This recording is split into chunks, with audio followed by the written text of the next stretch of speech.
चंद्रमा जिसे हम देख सकते हैं, कितना देख सकते हैं? चंद्रमा का 59% भाग हम लोग धरती से देख सकते हैं। और चंद्रमा पे जो दक्षिणी ध्रुव, अभी जो हम चंद्रमा जो चंद्रयान 3 का बात करने जा रहे हैं, तो उसके दक्षिणी ध्रुव को मतलब दक्षिणी ध्रुव में कभी भी सूरज की रोशनी नहीं पड़ती है। तो उसी चंद्रमा की बात कर रहे हैं जो धरती से 3,84,400 किलोमीटर क्या है, दूर है। और उसी दूरी को तय करने जा रहा है हमारा बाहुबली, यानी जिसको हम क्या कहते हैं, उसका नाम क्या है, बाहुबली।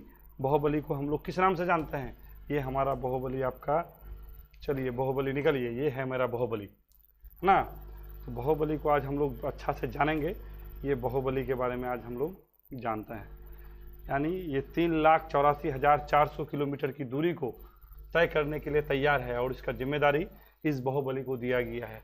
इस बाहुबली का जो है नाम जो है इस बाहुबली का नाम जो है इसरो बाहुबली नाम किसको दिया है? LVM मार्क 3 को। मार्क 3 का नाम क्या दिया है? बाहुबली।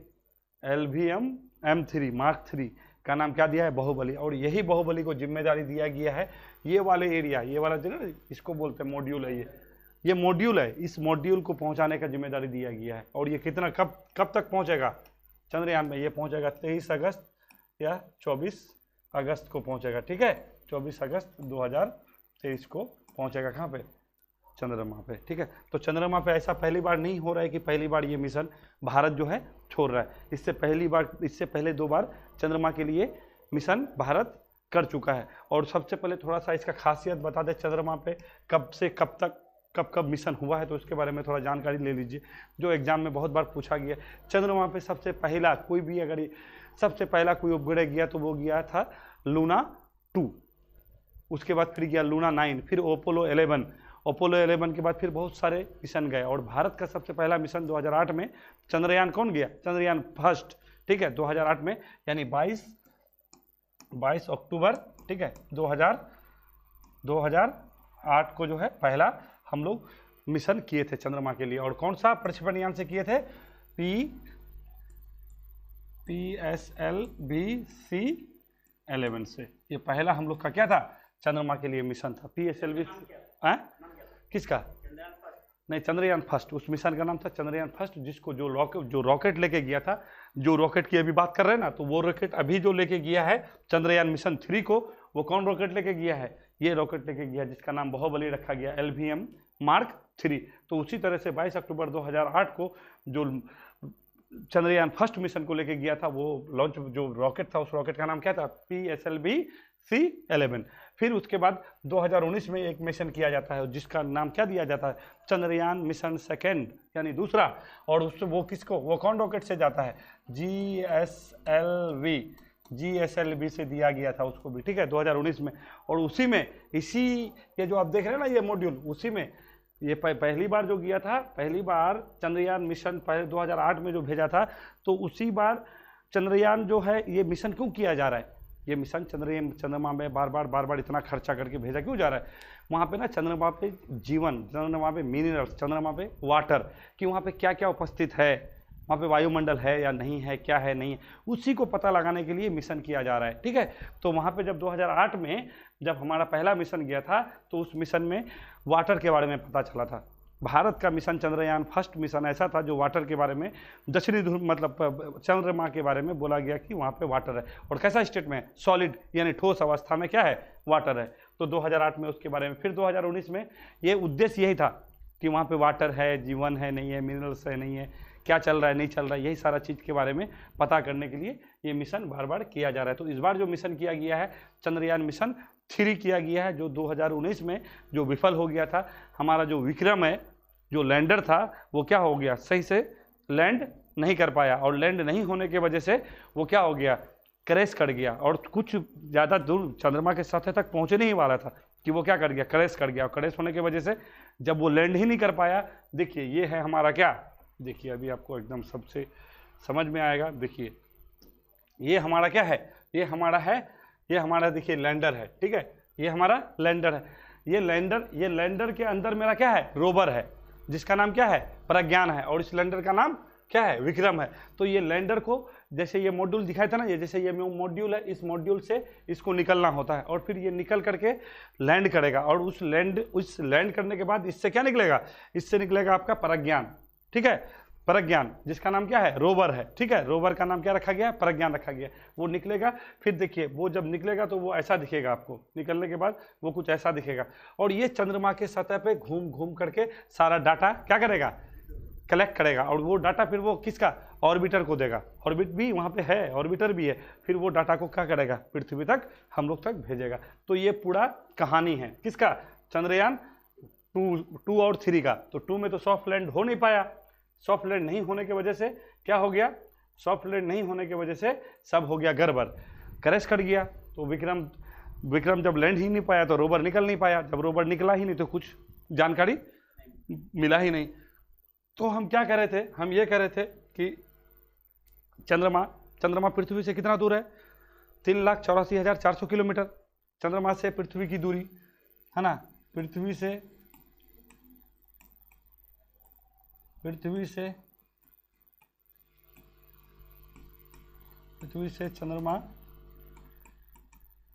चंद्रमा की दूरी कितना बताए थे, 3,84,400 किलोमीटर। तो 3,84,400 किलोमीटर की दूरी तय करेगा कौन, बाहुबली। अब देखिए थोड़ा सा चंद्रमा के बारे में जानना भी जरूरी है कि चंद्रमा आखिर में क्या है। तो चंद्रमा पृथ्वी का एक प्राकृतिक उपग्रह है, और ये जो है पूरा सौरमंडल में सबसे बड़ी 5वीं बड़ी उपग्रह है। पूरा सौरमंडल है ना, इस सौरमंडल का सबसे बड़ा कहेगा कि सबसे बड़ा उपग्रह कौन सा है, तो हम लोग पढ़ते ना गैनीमीड है, गैनीमीड सबसे बड़ा क्या है, उपग्रह है सौरमंडल का। उसी तरह से चंद्रमा पूरे पृथ्वी का 5वां सबसे बड़ा क्या है, उपग्रह है, और ये प्राकृतिक उपग्रह है किसका, सूरज का, इस बड़ी पृथ्वी का, हम लोग का जो ग्रह है पृथ्वी है, उसी का प्राकृतिक उपग्रह कौन है, चंद्रमा है। और ये चंद्रमा जो है कितना दिन में चक्कर काटता है, पृथ्वी की मतलब वो अपने अक्ष पे भी घूमता है, और पृथ्वी का क्या करता है, पृथ्वी का भी चक्कर काटता है। तो अपने अक्ष पर 27 दिन 6 आवर यानी 27 दिन 6 घंटा में अपने अक्ष पर भी घूमता है और पृथ्वी का भी चक्कर लगाता है। इसी वजह से हम लोग चंद्रमा का क्या करते हैं, एक ही भाग देख पाते हैं, दोनों भाग नहीं देख पाते हैं, एक ही भाग देख पाते हैं। कारण क्या है कि जितना उसका अक्ष पर घूर्णन गति जितना है उतना क्या है, अपना ग्रह का यानी पृथ्वी का भी उतना ही समय में क्या करता है, चक्कर काटता है। इसी वजह से हम लोग चंद्रमा का एक ही साइड देख पाते हैं। और कितना साइड देख पाते हैं, 59%। आपको हम शुरुआत में ही ये बात बोले थे कि पृथ्वी से चंद्रमा का 59% पार्ट ही हम लोग क्या कर सकते हैं, देख पाते हैं। तो चलिए अब ये तो हम बता दिए। तो इसका देखिए, इसका चंद्रमा का पलायन वेग भी थोड़ा जान लीजिए। इसका पलायन वेग होता है 2.38 मीटर पर सेकेंड होता है, ठीक है। इसका पलायन वेग कितना होता है, 2.38 मीटर पर सेकेंड। अच्छा बोल लो, कुछ बोल रहे थे। अच्छा हाँ ठीक है ना। हाँ तो क्या बता रहे थे, आपको क्या बता रहे थे कि चंद्रमा का पलायन वेग कितना होता है, 2.38 मीटर पर सेकेंड, और पृथ्वी का पलायन वेग कितना होता है, 11.2 किलोमीटर पर सेकेंड होता है, ठीक है। तो ये सारा चीज थोड़ा सा इसका बेसिक जानकारी चंद्रमा के बारे में जानना जरूरी है। चलिए अब बाहुबली के बारे में बता दिए। चलिए देखिए मेन मुद्दा पे आते हैं। मेन मुद्दा का बात यह है कि देखिए अभी आपको क्या बोले थे, LBM-3 क्या है, चंद्रयान 3 मिशन को कंप्लीट करने के लिए जिम्मेदारी किसको दिया गया है, LBM-3 को। और इस LBM-3 का नाम इसरो ने क्या रखा है, बाहुबली, ठीक है। बाहुबली से आप लोग बहुत परिचित होंगे, बहुत जान ही रहे हैं बाहुबली कौन थे, है ना। तो यही बाहुबली नाम रखा गया है। ये सुनिए पहले LBM-3 को जान जाइए, ये लॉन्च व्हीकल है ना, लॉन्च व्हीकल M3 क्या है इसके बारे में थोड़ा सा जान जाइए। देखिए कोई भी मिशन हो अंतरिक्ष में मिशन करने के लिए एक रॉकेट चाहिए, एक यान चाहिए, जिस यान से कोई भी सैटेलाइट हो या उपग्रह हो या मानव हो, किसी को भी जो भेजा जाता है उस यान में भेजा जाता है, उसी यान को हम लोग क्या कहते हैं, लॉन्च व्हीकल कहते हैं। अब अलग अलग जगह में अलग अलग यान को भेजा जाता है। देखिए अलग अलग जगह में अलग अलग यान को क्या भेजा जाता है बताते हैं। जैसे आपको बता देते हैं कि अलग अलग जगह में अलग अलग यान को क्यों भेजते हैं और क्या ज़रूरत पड़ता है कि अलग अलग यान को अलग अलग जगह भेजा जाता है। देखिए सबसे पहले इसको देखिए, ये क्या है, ये देखिए, ये आपको बता देते हैं, ये नॉर्थ पोल है, ये साउथ पोल, ये देखिए ये पृथ्वी है, ठीक है। ये क्या है, पृथ्वी है। अब देखिए हम लोग कोई भी चीज़ यहाँ से कोई भी सैटेलाइट को हम लोग प्रक्षेपण करते हैं तो दो जगह में रख सकते हैं, एक ध्रुव में रखेंगे या एक पृथ्वी के क्या रखेंगे, पृथ्वी के सापेक्ष रखेंगे। जैसा जो पृथ्वी की घूर्णन की दिशा होगा उस दिशा में रखेंगे, और एक क्या करेंगे ध्रुव में रखेंगे, यानी पोल टू पोल चलेगा, और एक क्या करेगा धरती के पृथ्वी के साथ साथ घूमेगा। तो जो PSLV की बात की है, अभी किसकी बात कर रहे थे, ये जो बात कर रहे हैं ये किसकी बात कर रहे हैं, ये हम लोग PSLV की बात कर रहे हैं। देखिए PSLV यानी पोलर सैटेलाइट लॉन्च व्हीकल, यानी जो पोल टू पोल यानी नॉर्थ यानी क्या उत्तर से दक्षिण यानी ध्रुव से ध्रुव की ओर जाएगा।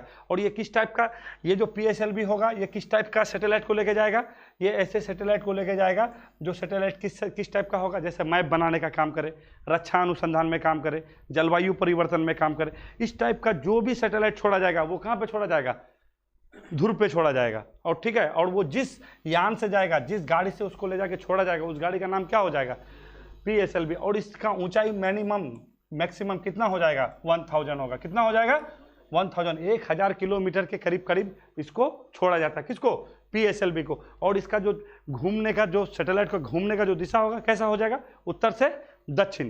कितना हो जाएगा, ये देखिए उत्तर से दक्षिण घूमेगा। ये किधर से घूमेगा, उत्तर से दक्षिण। और एक राउंड मारने में कितना समय लेगा, 100 मिनट का समय लेता है। कितना मिनट का समय लेता है, 100 मिनट का समय लेता है। समझ गए बात, कि जो भी सैटेलाइट जो किसका मैपिंग का काम करे, रक्षा अनुसंधान का काम करे, ठीक है, या फिर जो भी हम लोग जो भी करते हैं वो सारा मतलब जो डेली यूजेस का काम है, वो उसके लिए कौन सा सैटेलाइट छोड़ा जाता है, पोलर सैटेलाइट यानी ध्रुव पर छोड़ा जाता है। ठीक है, और ध्रुव पर जो सैटेलाइट को छोड़ेंगे वो कौन सा यान से लेके जाएंगे, PSLV से। ये शॉर्ट डिस्टेंस, ज़्यादा दूरी को तय नहीं कर पाता है, ज़्यादा दूरी के लिए जाएंगे तो हम लोग किसको लेके जाएंगे, GSLV को लेके जाएंगे। अभी उसके बारे में बताते हैं कि वो क्या होता है। तो PSLV को कितना ऊंचाई तक लेके जाएंगे, 1000 वहाँ पे छोड़ेंगे। और वो किस चीज़ का जानकारी देगा, जो बताएं आपको, मैपिंग के लिए, जलवायु परिवर्तन के लिए, रक्षा अनुसंधान के लिए, ये सारा काम के लिए PSLV जो है लॉन्च व्हीकल का यूज़ करते हैं। बात समझ गए। अब आइए PSLV के बाद आपको अब बताते हैं हम GSLV के बारे में, ये क्या होता है। ठीक है, और सुनिए PSLV जो है ना, LEO का नाम सुने होंगे। ठीक है, लो अर्थ ऑर्बिट होता है।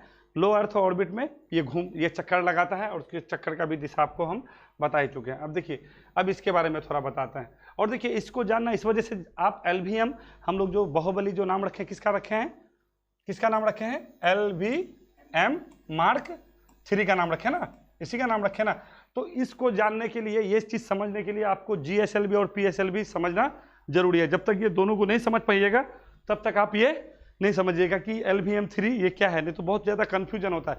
कभी लगता है कि कहीं पे GSLV लिखा हुआ रहता है, कहीं पे LVM3 लिखा हुआ रहता है, लगता है कि ये भी कहीं पे ये भी आंसर लिया है, कहीं ये भी आंसर लिया है। तो इसको जानने के लिए ये आपको जानना जरूरी है। अब आइए हम किसके बारे में जानना शुरू कर रहे हैं, GSLV के बारे में, कि ये GSLV क्या है। देखिए GSLV क्या होता है, जियो सैनिकरस है ना, या जियो स्टेशनरी है ना, सैटेलाइट लॉन्च व्हीकल। ये क्या है ना, इसका जो ये जो लॉन्च व्हीकल है, यानी ये जो प्रक्षेपण यान है, ये जो रॉकेट है, ये रॉकेट कितना ऊंचाई तक ये जो है प्रक्षेपण करता है, 36,000 किलोमीटर। कितना किलोमीटर, 36,000। समुद्र तल से 36,000 किलोमीटर के ऊंचाई तक इस प्रक्षेपण यान से किसको, सैटेलाइट को लॉन्च करते हैं। और ये सैटेलाइट जो लॉन्च करते हैं, ये सैटेलाइट का काम क्या होता है, पृथ्वी के सदृश काम करता है। जैसा पृथ्वी का घूर्णन होगा ना, वही घूर्णन इसका भी होगा। समझ गए बात, पृथ्वी का घूर्णन कैसा होता है, पश्चिम से पूरब। तो ये भी सैटेलाइट अगर हम कहाँ पे, भूस्थितिक कक्षा में अगर छोड़ेंगे तो उसका भी चाल कैसा हो जाएगा, पश्चिम से पूरब। और एक घूर्णन करने में वो कितना समय लगेगा, 24 घंटा। और पृथ्वी भी एक घूर्णन करने में कितना समय लेता है, 24 घंटा। इसी वजह से ये जिधर जाएगा, मान लीजिए ये क्या है, इक्वेटर है, यानी 0 डिग्री है, 0 डिग्री है ना। अगर ये पृथ्वी घूम रही है, अगर पृथ्वी घूम के यहाँ आ गया, पृथ्वी घूम के कहाँ, यहाँ आ गया, तो ये भी कहाँ होगा, यहाँ आएगा। और इस सैटेलाइट का यूज ये है, जितने भी कम्युनिकेशन होता है, संचार होता है, ये सारे संचार का काम, जो भी चीज़ का काम होता है ना, कम्युनिकेशन का काम, पूरा यही सैटेलाइट इसी कक्षा में छोड़ा जाता है। कौन कक्षा में, भूस्थितिक कक्षा में। ठीक है, और ये कौन लेके जाता है, GSLV लेके जाता है। तो भूस्थितिक कक्षा में छोड़ने, कोई भी सैटेलाइट को छोड़ने के लिए जिस यान का यूज करेंगे, उस यान का नाम क्या हो जाएगा, GSLV। समझ गए। अब देखिए GSLV, सबसे पहले जानिए कि GSLV क्या ज़्यादा पेलोड ले जाने में सक्षम है। और पीएसएलवी कम पेलोड लेके जाता है, ये ज़्यादा दूर तक ले जाने में सक्षम है, वो कम, और पीएसएलवी कम दूर तक ले जाने में सक्षम है। इसी वजह से अब क्या हो गया, और ये कौन सा, ये जो है चौथा जनरेशन का है। कौन जनरेशन का है? चौथा पीढ़ी की है। ये कौन पीढ़ी की है? चौथी पीढ़ी की है। और पीएसएलवी कौन पीढ़ी की थी? तीसरी पीढ़ी की थी। तो धीरे धीरे टेक्नोलॉजी अपडेट होते जाता है, उसी तरह से क्या है, उसका क्षमता, पेलोड ले जाने की क्षमता भी क्या हो जाता है, बढ़ता चला जाता है। तो उसी तरह से जीएसएलवी, अब देखिए पीएसएलवी में जो भी प्रक्षेपण, जो भी ये आपका उपग्रह है जो प्रक्षेपित किया जाता था तो कम लेके जाता था, खर्चा अधिक पड़ता था। तो अब क्या कर दिया, दोनों का मिला जुला, यानी पीएसएलवी और जीएसएलवी को मिला करके, दोनों को मिला करके एक नाम दे दिया गया। क्या नाम दे दिया गया? LVM, यानी लॉन्च व्हीकल मार्क, ठीक है, ये नाम दे दिया गया। और इससे क्या होता है कि ये ज़्यादा से ज़्यादा पेलोड ले जाने में सक्षम है और अधिक से अधिक दूरी तक भी लेके जाता है। तो GSLV का ही दूसरा नाम क्या है? LVM है। और इसी LVM का नाम क्या दिया गया? बाहुबली, जो हमारे चंद्रयान मिशन 3 को क्या कर रहा है? कंप्लीट कर रहा है। कब तक पहुंचेगा? 23 से 24 अगस्त तक पहुंचेगा। और कितना वेट लेके गया है? 3921 kg। कितना लेके गया है? 3921 kg लेके गया है, ठीक है। इसी में सारा चीज़ है, रोवर है, लैंडर है, सारा चीज़ इसी में है। और उसको ले जा करके फिर वहाँ पे अपना जो भी अभियान है, अभियान को जो काम के लिए भेजा गया है, फिर वो जाके वो काम करेगा। समझ गए ये बात? 36,000, यानी ये भी GSLV, जो भी GSLV जो यान है, इसको जो छोड़ेंगे तो इसका हाईएस्ट ऊंचाई कितना हो जाएगा? 36,000 किलोमीटर तक हो जाएगा, ठीक है। चलिए, अब इसी का दोनों का मिला जुला रूप को क्या बोलेंगे हम लोग? LVM-3, जिसका नामांकन किया गया, क्या नाम दिया गया है? बाहुबली नाम दिया गया है। चलिए अब आइए देखिए, तो अभी अब समझ गए कि ये LVM कहाँ से आया, GSLV PSLV समझ गए, दोनों का मिला करके नाम क्या दे दिया? LVM-3, जिसका नामांकन किस नाम से किया गया है? बाहुबली के नाम से। तो बाहुबली समझ गए ना। अब आइए देखिए, अभी पहले क्या बोले थे कि अचानक से तो कोई चीज़ होता नहीं है। अभी GSLV कौन सा जनरेशन, कौन सा पीढ़ी का है? चौथा पीढ़ी का है। तो कुछ तो पहले सैटेलाइट लॉन्च व्हीकल था। सबसे प्रथम शुरुआत में क्या था? Satellite launch vehicle. फिर उसके बाद क्या हुआ? PSLV आया, यानी ध्रुवीय उपग्रह प्रक्षेपण यान आया। फिर SSLV यानी स्मॉल सैटेलाइट लॉन्च व्हीकल आया। फिर GSLV जियो सिंक्रोनस सैटेलाइट लॉन्च व्हीकल आया, ठीक है। फिर LVM-3 हो गया। फिर GEO समुद्र तल से लगभग बताया था आपको 3600 किलोमीटर ऊपर होगा। और ये जो है आपका GSLV किस काम के लिए होगा? दूरसंचार उपग्रह के लिए होगा, कम्युनिकेशन के लिए होगा, ठीक है। LEO के बारे में बताए थे, 500 से 1000 होगा, जो क्या ध्रुव पर होगा, बताया था ना। ये पृथ्वी है तो क्या नॉर्थ टू साउथ कितना टाइम लेता है? 100 मिनट में पूरा अपना चक्कर लगाता है। तो ये किस काम के लिए होगा? देखिए, मौसम की जानकारी लेंगे, पृथ्वी का सतह की जानकारी लेंगे, है ना, मानचित्र बनाएंगे। ये सारा काम किसके लिए करेंगे? ध्रुवीय उपग्रह के लिए। ध्रुवीय उपग्रह में जो छोड़ने के लिए जो रॉकेट का यूज करते हैं, वो रॉकेट कौन सा हो जाएगा? वो हो जाएगा PSLV, polar satellite launch vehicle. देखिए PSLV, GSLV, SSLV, ठीक है, LVM-3, ये सब क्या है? ये सब उपग्रह ले जाने वाला गाड़ी है। एक तरह से गाड़ी नहीं होता है कि गाड़ी में कुछ बैठा दिए लेके चले गए। तो हम लोग अब यहाँ पे क्या, दिल्ली से मुंबई जा रहे हैं तो ट्रेन में बैठ के जा रहे हैं। अब उसी तरह से पृथ्वी से चंद्रमा पे जाएगा तो कोई तो गाड़ी चाहिए, और वो गाड़ी क्या, स्पीड चाहिए। जिस गाड़ी में सामान रख दिए, अब उसमें देखिए पहले जो था उसमें ईंधन अलग अलग, देखिए यहाँ पे दिखाते हैं, बड़ा मजे से समझ में आएगा। यहाँ पे देखिए, पहले जो था ना, देखिए इसमें 3 प्रकार का ईंधन, ये जो लेटेस्ट टेक्नोलॉजी है, जो पुराना टेक्नोलॉजी था उस टाइम जो है क्रायोजेनिक फ्यूल नहीं होता था, उस टाइम एक ही फ्यूल होता था, जिसके चक्कर में ज़्यादा ऊपर तक नहीं जा पाता था। अभी देखिए लेटेस्ट फ्यूल, अभी इसमें ठोस ईंधन है। देखिए इसमें ठोस ईंधन है, ये क्या है? ठोस ईंधन है। इसमें क्या है? लिक्विड है। इसमें क्या है? क्रायोजेनिक है। देखा, अब क्रायोजेनिक क्या होता है? तो निम्न ताप पर उड़ने वाली, जो निम्न ताप पर जो रॉकेट जो चलती है उसी को क्या कहते हैं? क्रायोजेनिक इंजन कहते हैं। अब जैसे क्रायोजेनिक का मतलब वैल्यू कितना होता है? -153 डिग्री सेल्सियस से, -153 डिग्री सेल्सियस से कम टेम्परेचर में जो इंजन चलती है उसको क्या कहेंगे? क्रायोजेनिक इंजन कहेंगे। तो यही क्रायोजेनिक इंजन है। तो 3 प्रकार का, पहले ये पृथ्वी का, यानी जहां तक जी होगा, यानी गुरुत्वाकर्षण शक्ति जहां तक रहेगा, तो वहां तक कौन सा फ्यूल काम करता है? ठोस, यानी ठोस, जो ठोस ईंधन है वो ठोस ईंधन काम करता है। फिर उसके बाद ठोस ईंधन के बाद कौन सा ईंधन काम करेगा? लिक्विड वाला, ये द्रव करेगा। फिर उसके बाद कौन सा करेगा? क्रायोजेनिक करेगा। क्योंकि पृथ्वी पे, चंद्रमा पे, अभी भी बोले थे आपको कि चंद्रमा पे दक्षिणी ध्रुव पर क्या होता है? लाइट नहीं पड़ता है। जब लाइट नहीं पड़ेगा तो ऑटोमेटिक वहाँ पे क्या होगा? बहुत ठंडा होगा। जब वहाँ पे ठंडा होगा तो भैया क्रायोजेनिक इंजन वाला तो फ्यूल चाहिए ही चाहिए। अगर नहीं चाहिए तो वहाँ तक पहुंच ही नहीं सकता है। पहुंच सकता है? नहीं पहुंच सकता है। तो इसी वजह से करा जो फिर यहाँ पे आपका क्या है, मॉड्यूल है, जहाँ पे कौन है, लैंडर है, और इसी लैंडर को क्या करना है, चंद्रमा के सतह पे सॉफ्ट लैंडिंग कराना है, एकदम सॉफ्ट, एकदम आराम से लैंडिंग कराना है, जिससे आराम से प्रज्ञान आराम से निकलेगा। प्रज्ञान रोवर का नाम प्रज्ञान है, ठीक है। फिर आराम से धीरे धीरे निकलेगा और निकल करके ये क्या करेगा, चारों बगल से अपना जानकारी जुटाएगा, और जानकारी जुटाने के बाद ये सारा चीज होगा। तो हम लोग क्रायोजेनिक इंजन के बारे में बता रहे थे। फिर क्रायोजेनिक इंजन का कितना बताए थे कि कम से कम कितना होना चाहिए, -153 डिग्री सेल्सियस से कम होना चाहिए। तो वहीं पे क्या हो जाएगा, निम्न ताप में जो इंजन, जो रॉकेट उड़ता है, ठीक है, तो उसी को क्रायोजेनिक इंजन कहते हैं। उसके बाद देखिए एक चीज़ जानना बहुत जरूरी, ये चीज़ जान जाइए कि ये क्या होता है। देखिए ये देख रहे हैं ना, अभी आपको बोले थे ना कि सबसे ज़्यादा पेलोड ले जाने का शक्ति, तो भारत में जो है सबसे अधिक पेलोड ले जाने का जो क्षमता है किसके पास है, GSLV। किसके पास है, GSLV Mark 3 के पास है। कितना टन तक लेके जा सकता है, 8 टन तक। उसके बाद फाल्कन, ये स्पेस एक्स का नाम सुने होइएगा, कौन, ये अमेरिका के वो क्या बोलते हैं उसका, जो टेस्ला जिसकी कंपनी है,